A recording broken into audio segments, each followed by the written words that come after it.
Agradezco a la editorial Eurica la cuidada publicación de mi libro Apuntes de Psicología. Agradezco la presencia del editor de Ediciones Virtual de Santiago de Chile, su presencia en esta reunión, porque ellos publicaron también los apuntes de psicología.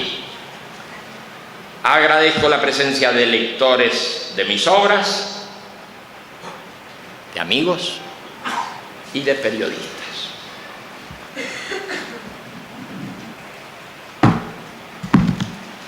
Antes de entrar en materia, debemos considerar que el campo de la psicología ha sido explorado por nosotros en algunas conferencias, artículos y escritos,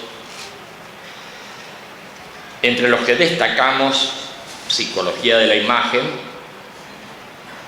y la aplicación práctica de esa particular visión de la psique en forma literaria en el libro Experiencias Guiadas. Para quienes se interesan en comprender en profundidad este sistema, debemos recomendar el estudio de autoliberación de Luis Amann y el libro Morfología, Símbolos, Signos y Alegorías de José Caballero. Sin duda que la corriente de pensamiento que nosotros representamos se ha expresado en diferentes campos y, por supuesto, en el ámbito que estamos considerando, ha inspirado numerosos y originales trabajos. En cuanto al material que en este momento nos ocupa, Apuntes de Psicología, debemos decir que este libro es en realidad una recopilación de 4 apuntes tomados en fechas y lugares bastante distantes entre sí. Efectivamente, el primer apunte se produjo en Corfú, Grecia, en 1975. El segundo en Las Palmas de Canarias, España, en 1976.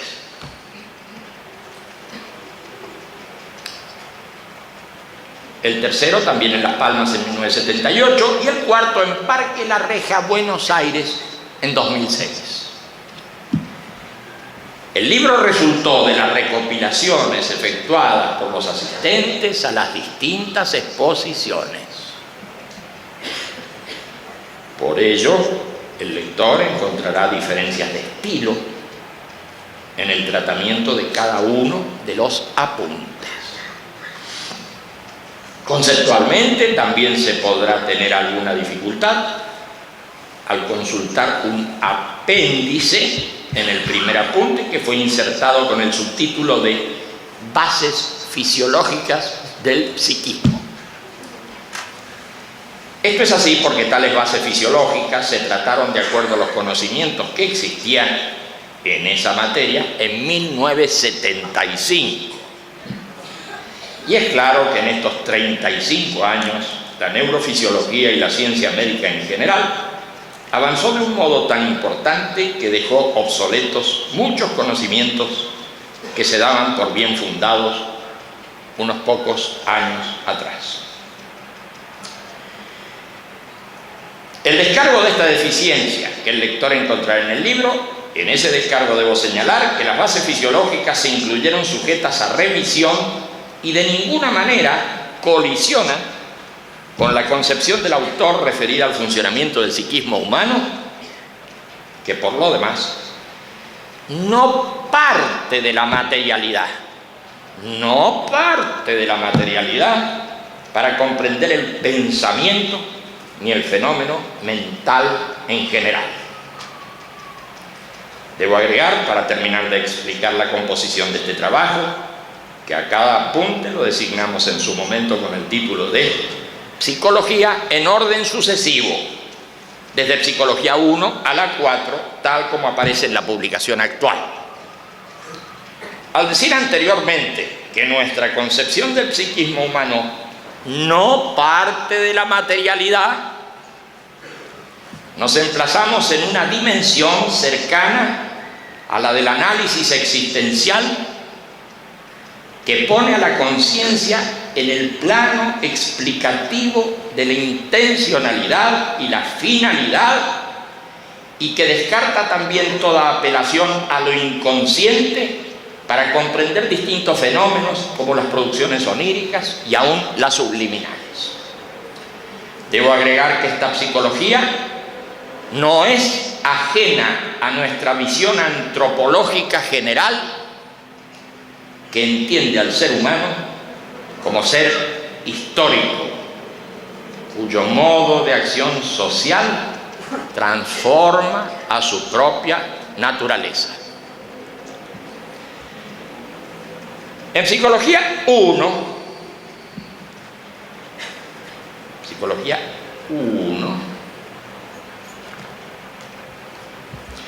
se estudia el psiquismo en general como función de la vida en relación al medio. En el caso del ser humano, ese horizonte se amplía para llegar al mundo de los significados y de los hechos significativos proyectados a futuro, capaces de superar los diversos determinismos en dirección a la elección y la libertad. La tensión básica para superar el dolor y el sufrimiento presentes en la vida configura un comportamiento que se orienta por imágenes y que no se limita a los simples reflejos de huida, como puede suceder en el mundo de la vida natural.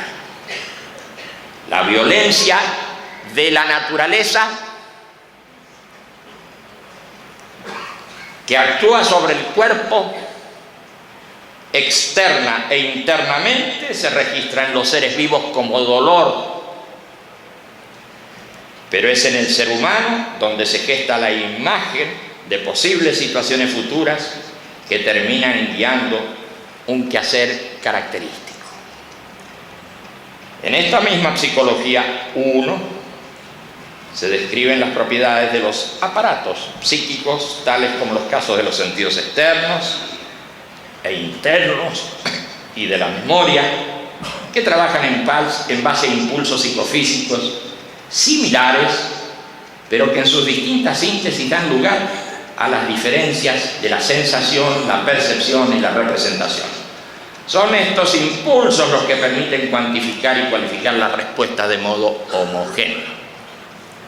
De manera que aún las transformaciones y las traducciones de un sentido a otro, de un nivel a otro, pueden ser comprendidas si contamos con la clave interpretativa del funcionamiento de los impulsos. En Psicología 2 se repasan las tres vías de la experiencia humana, esto es, de la sensación, de la imagen y del recuerdo. También se da cuenta de las respuestas que se dan a los estímulos externos y a los que provienen del intracuerpo. Si el principal actor de la Psicología 1 fue el impulso, en este segundo trabajo es la teoría del espacio de representación la que toma el protagonismo. No es para menos. La pregunta por la existencia del fenómeno mental nos exige responder sobre la ubicación del mismo. No basta con decir que las emociones o las ideas se experimentan en el corazón o en la cabeza. Es necesario aclarar el tipo de espacialidad en que se registran las emociones y las ideas. Y si esto es posible, también habrá que dar respuesta a la posición espacial que ocupa la mirada que se dirige hacia el registro del fenómeno. En principio está claro que al mundo externo se lo mira desde una cierta interioridad, pero la observación se complica cuando pretendo observar el mundo interno desde la misma interioridad. Desde la misma interioridad que usaba para referirme al mundo externo. este tema del espacio de representación dará paso también a preguntas fundamentales por el tiempo de representación que se mueve en una relatividad inasible y que no sigue el orden de sucesión de los momentos que propone la percepción, porque está claro que los tiempos de conciencia se independizan de la sucesión lineal cuando opera la rememoración, la evocación y hasta el simple discurrir que apela a datos anteriormente adquiridos y a futurizaciones o posibles direcciones del pensar. No es necesario considerar el juego de tiempos con que opera el sueño o hasta la simple divagación para comprender la frase anterior que dice el tiempo de representación que se mueve en una relatividad inasible.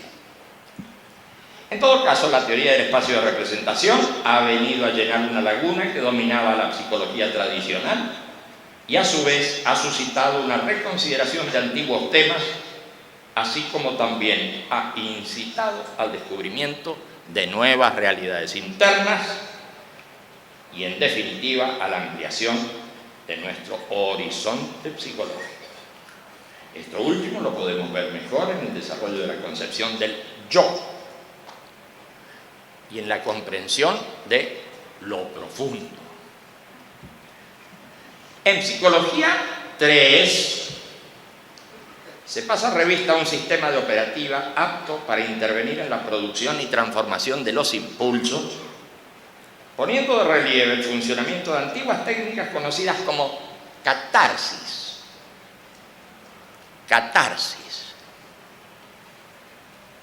Y de otras más recientes llamadas transferencias. Pero muy por encima de toda técnica de operativa es la acción en el mundo habitual la que da valor y dirección a los cambios que se producen en el psiquismo.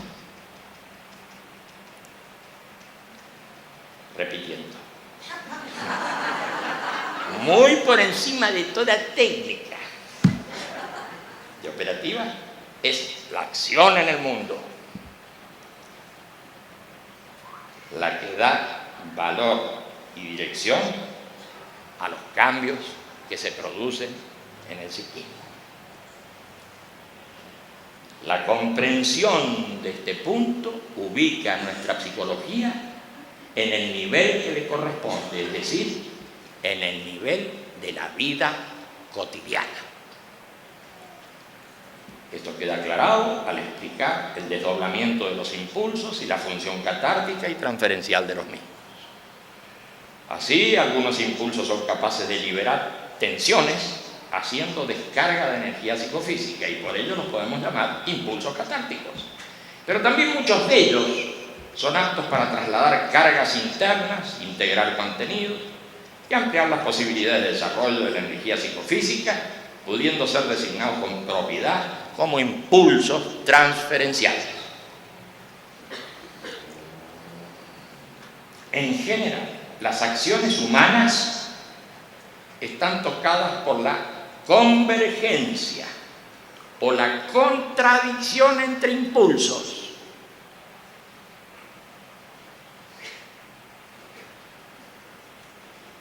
Y esto es lo que va formando el comportamiento y la personalidad. La convergencia o la contradicción entre impulsos. Para ejemplificar, cuando un conjunto de acciones personales está lanzado con el registro interno de oposición entre lo que se hace y lo que se piensa y siente, sufrimos una situación mental contradictoria y dolorosa, que como tal queda grabada en memoria. Inversamente, los actos que se registran convergiendo entre sí,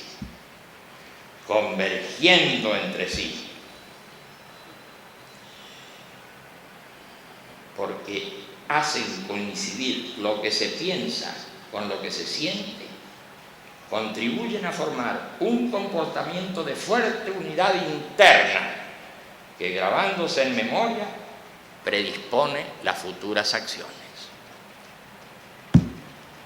Este punto de gran importancia nos permite sacar consecuencias prácticas y establecer una tabla de valores y de conducta en la vida cotidiana.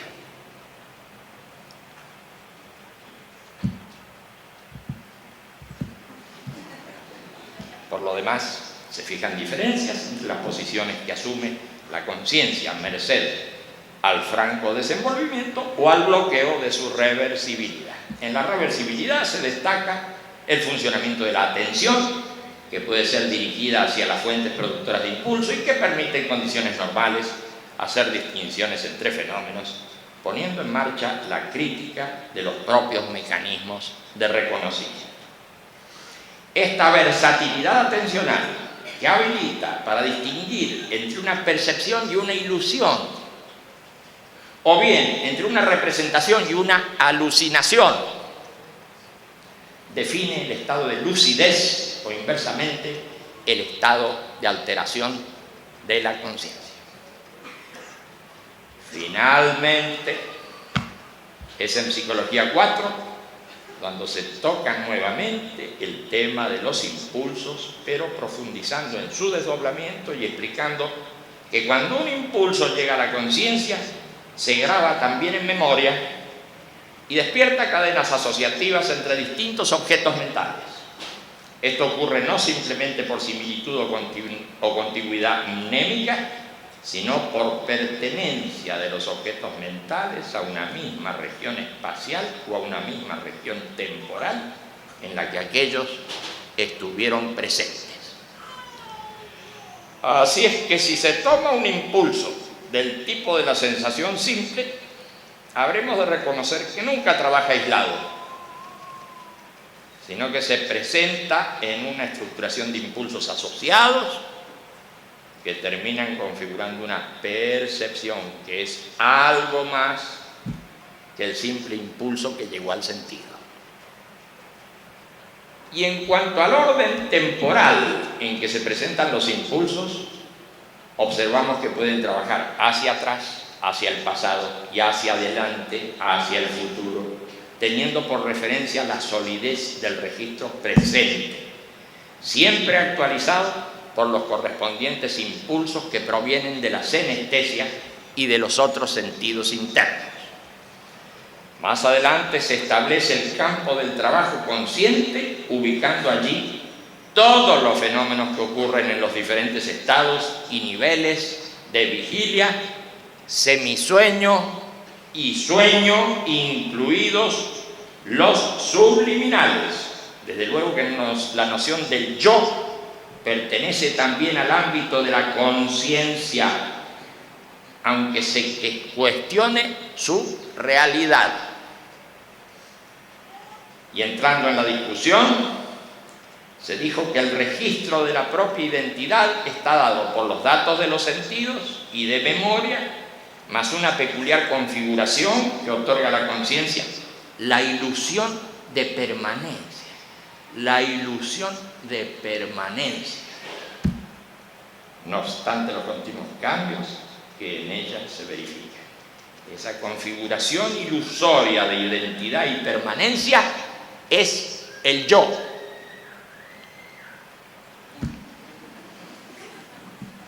Debemos continuar ahora con una cita de Psicología 4 en la que se explican algunos de los funcionamientos ilusorios de la atención y del yo, referidos sobre todo a distintas posiciones en el espacio de representación. Dice: en vigilia activa, el yo se ubica en las zonas más externas del espacio de representación, perdido en los límites del tacto externo. Pero si hago apercepción de algo que veo, el registro del yo sufre un corrimiento. En ese momento puedo decirme a mí mismo: veo desde mí al objeto externo y me registro adentro de mi cuerpo. aunque estoy conectado con el mundo externo por medio de los sentidos, existe una división de espacios y es en el espacio interno donde me emplazo yo. Si posteriormente apercibo mi respiración,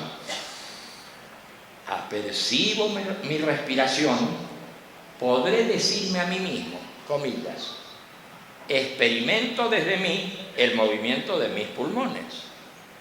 Estoy adentro de mi cuerpo, pero no adentro de mis pulmones.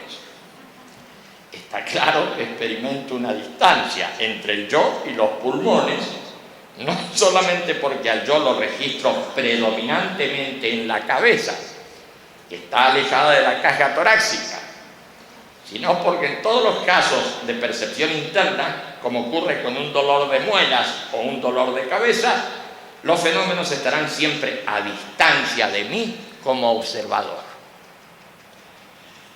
Pero aquí no nos interesa esta distancia entre el observador y el observado, sino la distancia desde el yo hacia el mundo externo y desde el yo hacia el mundo interno. Por cierto que podemos destacar matices muy sutiles en la variabilidad de las posiciones espaciales del yo. Pero acá estamos resaltando las ubicaciones diametrales del yo en cada caso mencionado. Y en esta descripción podemos decir que el yo se puede ubicar en la interioridad del espacio de representación, pero en los límites táctiles kinestésicos que dan noción del mundo externo y opuestamente en los límites táctiles senestésicos que dan noción del mundo interno.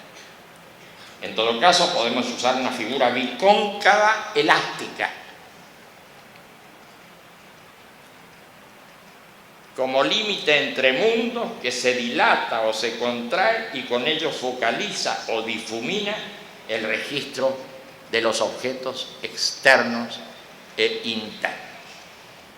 La atención se dirige más o menos intencionadamente hacia los sentidos externos o internos en la vigilia y pierde el manejo de su dirección en el semisueño y el sueño, y aún en la vigilia de los estados alterados, ya que en todos esos niveles y sentidos la reversibilidad es afectada por fenómenos y registros que se imponen en la conciencia. Es muy evidente que la constitución del yo interviene no solamente la percepción, la representación y la memoria, sino la posición de la atención en el espacio de representación. No se está hablando, por consiguiente, de un yo sustancial, sino de un epifenómeno de la actividad de la conciencia. Este yo, atención, parece cumplir con la función de coordinar las actividades de la conciencia con el propio cuerpo y con el mundo en general. Los registros del transcurrir y de la posición de los fenómenos mentales se imbrican en esta coordinación de la que se terminan independizando. Así, la metáfora del yo cobra identidad y cobra sustancialidad, independizándose de la estructura de funciones de la conciencia.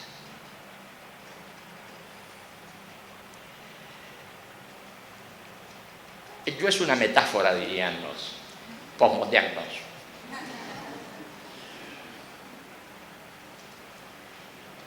Por otra parte, los reiterados registros y reconocimientos de la acción de la atención se van configurando en el ser humano muy tempranamente a medida que el niño dispone de direcciones más o menos voluntarias hacia el mundo externo y el intracuerpo. Gradualmente, con el manejo del cuerpo y de ciertas funciones internas, se va robusteciendo la presencia puntual y también una copresencia más amplia, en la que el registro del propio cuerpo, del propio yo, se constituye concentrador y trasfondo de todas las actividades mentales. Estamos en presencia de esa gran ilusión de la conciencia a la que llamamos yo.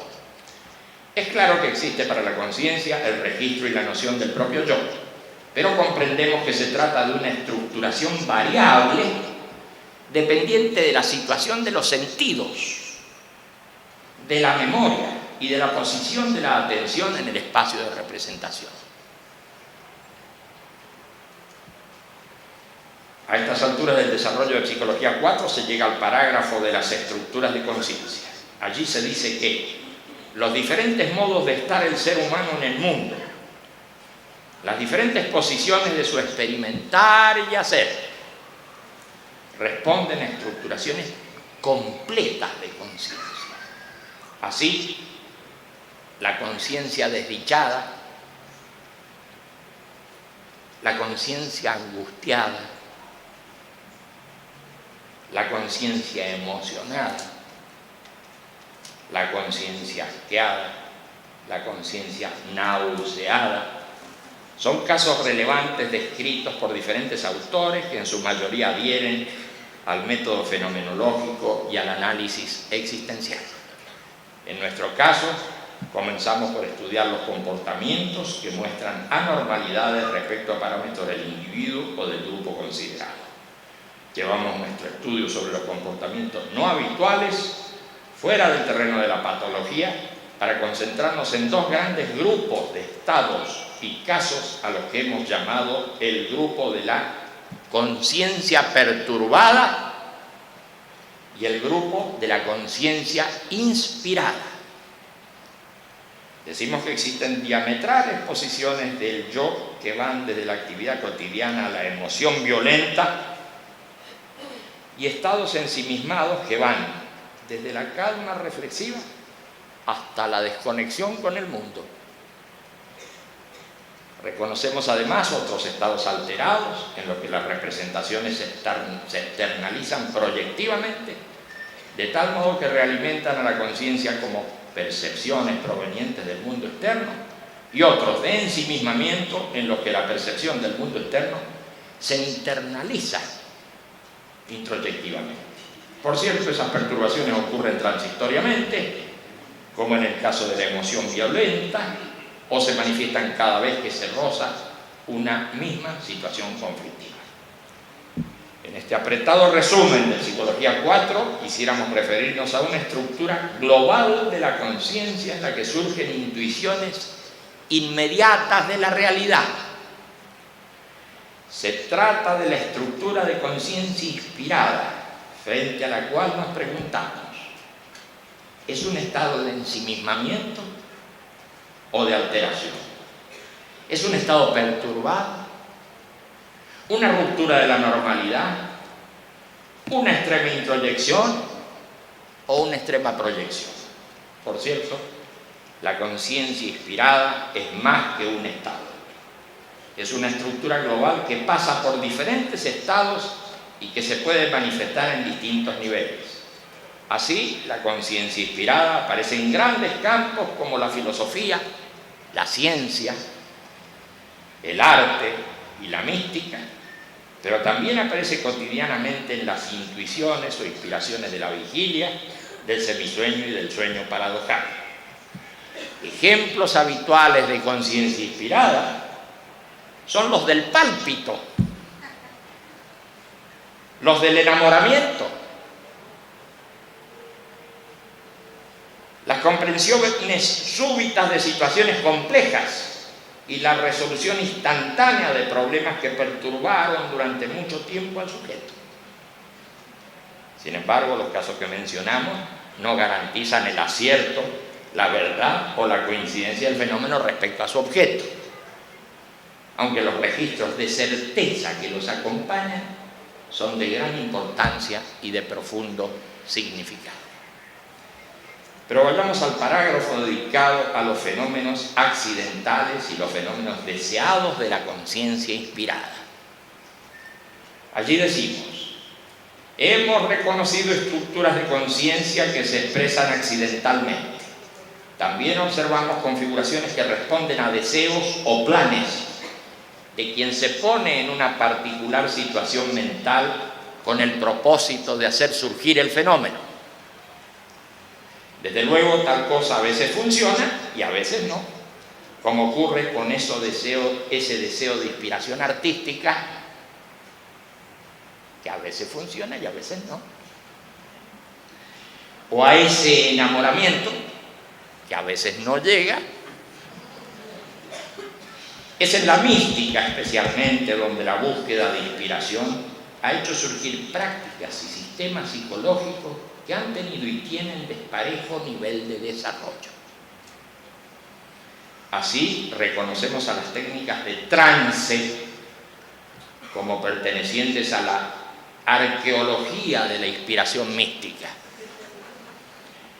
Al trance lo encontramos en las formas más antiguas de la magia y la religión. Para provocarlo, los pueblos han apelado a la preparación de bebidas vegetales más o menos tóxicas y a la aspiración de humos o vapores. Otras técnicas más elaboradas, en el sentido de permitir al sujeto controlar y hacer progresar su experiencia mística, se han ido depurando a lo largo del tiempo. Las danzas rituales, las ceremonias repetitivas y agotadoras, los ayunos, las oraciones, los ejercicios de concentración y meditación han tenido a lo largo del tiempo considerable evolución. Es de observar que algunas de estas técnicas logran la sustitución del propio yo por otra entidad espiritual o divina,